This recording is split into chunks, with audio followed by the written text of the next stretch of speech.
last night, and as a result, the AFC playoff picture is jam-packed. Look at the wild cards. Chargers, Bills, Jaguars are there, but the Texans are hunting, and the Chiefs are hunting, and the Ravens are looking to win their division. They will need the Steelers to lose some games in order to do that. And while Pittsburgh is currently in that playoff picture, that division is very much up for grabs. There's Aaron Rodgers. We know he's got the left wrist injury, fractured bone in that wrist.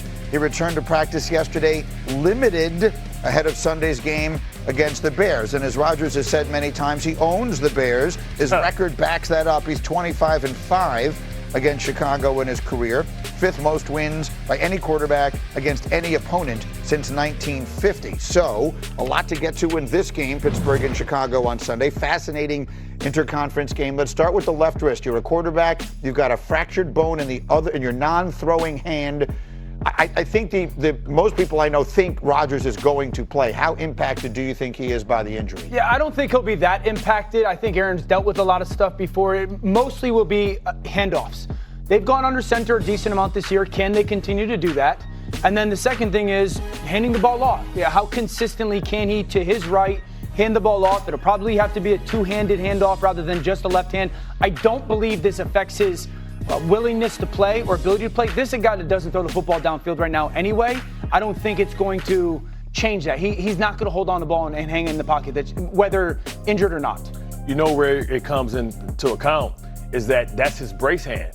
So he carries the ball in his right hand. So what is he going to do? If you don't put your hand down and brace, you get a concussion because your head bounces off the turf. Yeah. So if I'm a defender, I'm tackling his arms. But right? Let me ask you this. Would you not, as a defender, just play significantly closer to the ball? Like, you know he wants to get the ball out of his hands naturally. But he's now injured. He doesn't want to get hit at all. Well, if I'm a corner, I'm just going to squat on everything because you squat on everything against him anyway. So I'm jumping routes, so interceptions are up. And if I'm a defensive lineman, I know the ball's coming out, so I'm doing Jared Goff. I'm batting it up in the air. Yeah. But if I do get to him, will he be willing to put that hand down to brace himself in fear of breaking it again? Because he's probably going to have some brace on it. Those braces are hard, and you fall, they can dig into your hand and hurt yourself anyway. Joe had an interesting gambling angle on this game on just how significant Las Vegas views Aaron Rodgers as being. This situation 10 years ago, Rodgers being in or out would have been a 7-point move for the line. Like, he meant that much. He was the guy. No one moved a point spread more than him.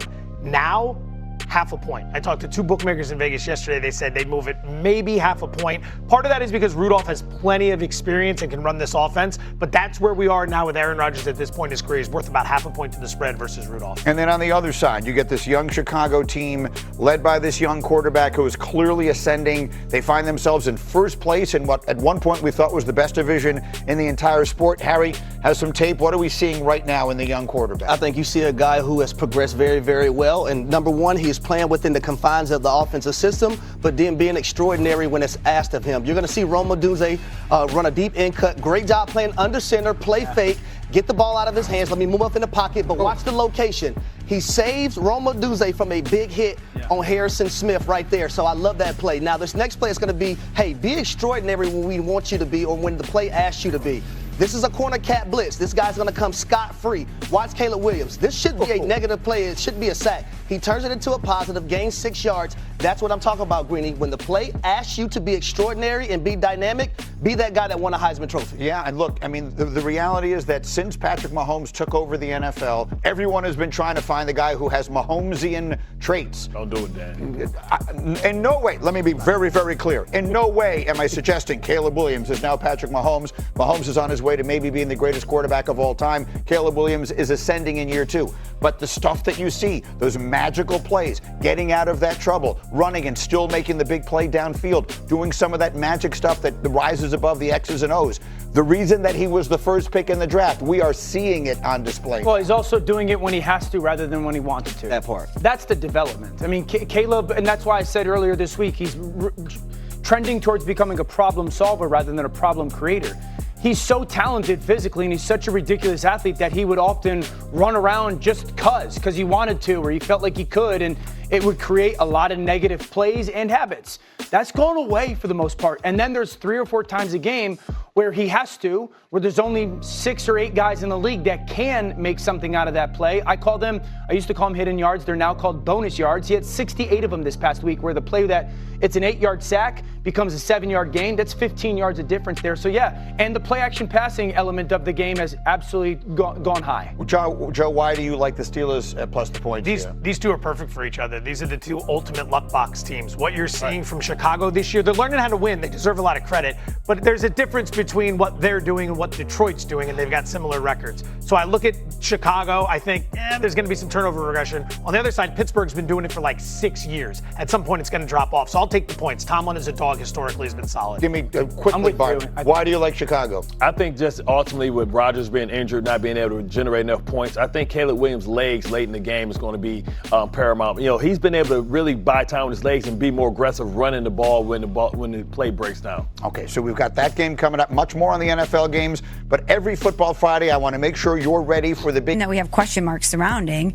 It's still a formidable opponent with Mike Tomlin as the head coach. You advance to 8-3. The Packers are playing the Vikings, which is a consequential division game, and we never know what version of the Packers we're going to get week to week. And the Lions, even though we think they're a better team than the New York Giants, and the game is in Detroit, the Giants have been a tough out, and we're wondering if Jackson Dart's going to play. So what if the Lions lose to the Giants and the Packers lose to the Vikings? If you're the Bears, you have an opportunity to gain some ground here and really establish yourself in a different way. This is a big, big game for the Bears.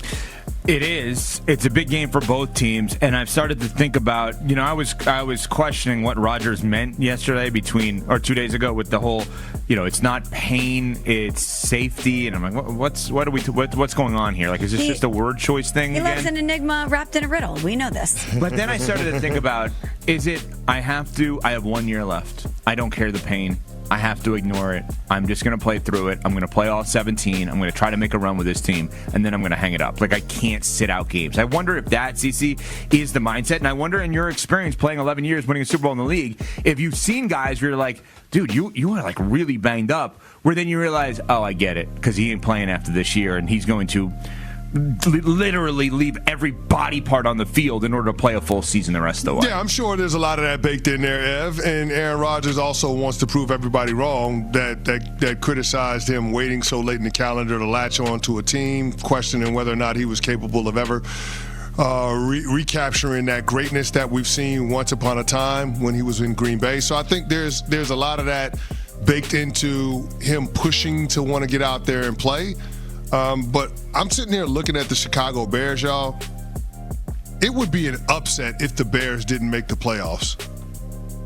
10 seems to be the magic number under this new format with the regular season expanding to 17 games.